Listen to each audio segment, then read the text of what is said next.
અને સીધા જ જઈએ સીએમના કાર્યક્રમમાં, જ્યાં તેઓ સંબોધન કરી રહ્યા છે.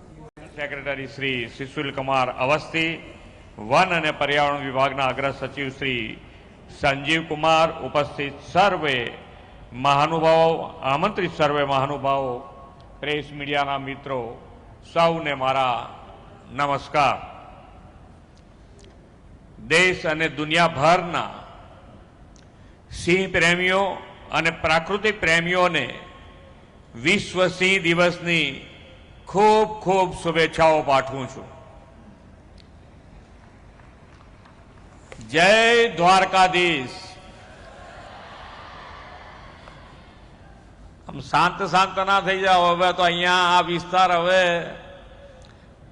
એની પાછળ બધા માન્ય વડાપ્રધાન શ્રી, માન્ય મંત્રી શ્રી ભૂપેન્દ્ર યાદવજી ને ગુજરાત સરકાર એમના માર્ગદર્શનમાં આ વિસ્તાર વ્યવસ્થિત રીતે ડેવલપ થવાનો શરૂ થયો છે. એટલે આપણે બધાને અહીંયા જે છે આ જિલ્લાવાળા એ બધાને તો આનંદો જ આનંદો છે.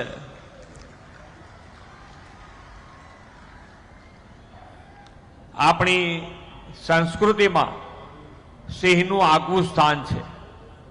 માં જગદંબાની સવારી પણ સાવજ છે. ભારતીય રાજમુદ્રામાં પણ સિંહ છે. અને ભગવાન શ્રી કૃષ્ણએ પણ જ્યારે ગીતા સંદેશમાં કહ્યું ત્યારે પ્રાણીઓમાં હું મૃગરાજ એટલે કે સિંહ હું છું. ભગવાન શ્રી કૃષ્ણની કર્મભૂમિ એવા દેવભૂમિ દ્વારકાના બરડા અભયારણ્યમાં આજે પ્રથમવાર સિંહો વચ્ચે વિશ્વ સિંહ દિવસની ઉજવણીનો રોમાંચક અવસર છે. વિશ્વના સૌથી વધુ લોકપ્રિય નેતા અને આપણા યશસ્વી વડાપ્રધાન શ્રી નરેન્દ્રભાઈ મોદીની પ્રેરણા અને માર્ગદર્શનમાં ગુજરાતના સાવજ આજે દેશની અસ્મિતાનું વૈશ્વિક પ્રતીક બન્યા છે. સિંહ સંવર્ધનના અનેક સફળ પ્રયાસો વડાપ્રધાનશ્રીના દિશા દર્શનમાં થયા છે. ભૌગોલિક પરિસ્થિતિ અને આબોહવાની દ્રષ્ટિએ જ નહીં, પરંતુ વન્ય પ્રાણી સંરક્ષણના રાજ્ય સરકારના કાળજીભર્યા સાતત્યપૂર્ણ અભિગમને કારણે જ ગીરના સિંહોનું સંખ્યાબળ ઉત્તરોત્તર વધતું રહ્યું છે.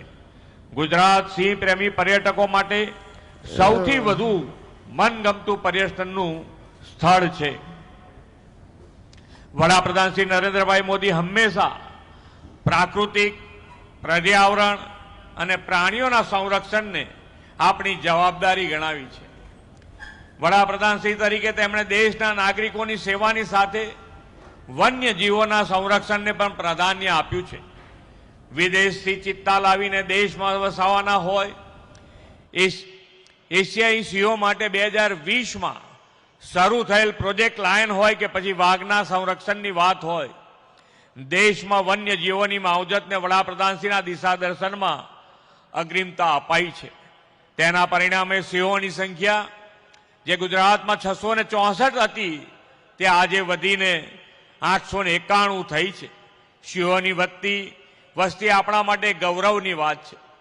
મોદી સાહેબના નેતૃત્વમાં સ્થાનિક લોકો અને ગીરના સિંહો વચ્ચે ઇમોશન અને ઇકોનોમી બંનેનો સંબંધ કેળવાય અને સિંહના વિસ્તરણનો વિસ્તાર પાછલા 2.5 દાયકામાં 3 જિલ્લાથી વધીને આજે 11 જિલ્લામાં વિસ્તર્યો છે. સિંહ છે તો અમે છીએ ને અમે છે તો સિંહ છે એવી ભાવના જાગૃત થઈ છે. સિંહની લાગણીના પ્રેમનું ઉદાહરણ જય ગુરુની જોડીનો કિસ્સો તો દેશ અને દુનિયામાં પ્રચલિત બન્યો છે. આ તમામ પરિબળોના કારણે સિંહોનું જતન સંવર્ધન શક્ય બન્યું છે અને વસ્તી પણ વધી છે. કુદરતી રીતે બરડા વન્યજીવન અભયારણ્યને સિંહનું પોતાનું ઘર બનાવ્યું છે. વડાપ્રધાનશ્રીએ બરડામાં સિંહ સંરક્ષણ માટે તમામ જરૂરી સહાય સુવિધાઓ આપવાની જાહેરાત કરી છે. અને આજે 143 વર્ષ બાદ બરડામાં ડુંગરમાં સિંહોનું પુનર્વસવાટ શરૂ થયો છે. પ્રાકૃતિક સૌંદર્ય ધરાવતો આ બરડા વિસ્તાર પ્રવાસીઓને આકર્ષી રહ્યો છે. વડાપ્રધાનશ્રીના વિઝન અને વન વિભાગની પ્રોએક્ટિવ પ્રેક્ટિસીસને લીધે ગીરમાં સિંહોની સફળ સંવર્ધન ગાથા વૈશ્વિક બની છે. આપણા વનરાજનો વૈભવ જળવાઈ રહે અને ભવિષ્યમાં પણ સતત વધતો રહે તે માટે આદરણીય શ્રી નરેન્દ્રભાઈએ પ્રોજેક્ટ લાયનની શરૂ કરાવ્યો છે. આ પ્રોજેક્ટમાં સિંહને હેબિટેટ અને વસ્તી સમૂહ પ્રબંધન, વન્ય પ્રાણી આરોગ્ય, માનવ અને પ્રાણી ઘર્ષણ, સ્થાનિક લોકોના સહકાર, પ્રવાસન વિકાસ, વૈજ્ઞાનિક સંશોધન અને તાલીમ, ઇકો ડેવલપમેન્ટ તેમજ જૈવ વિવિધતાના સંરક્ષણ જેવી બાબતોને આવરી લેવામાં આવી છે.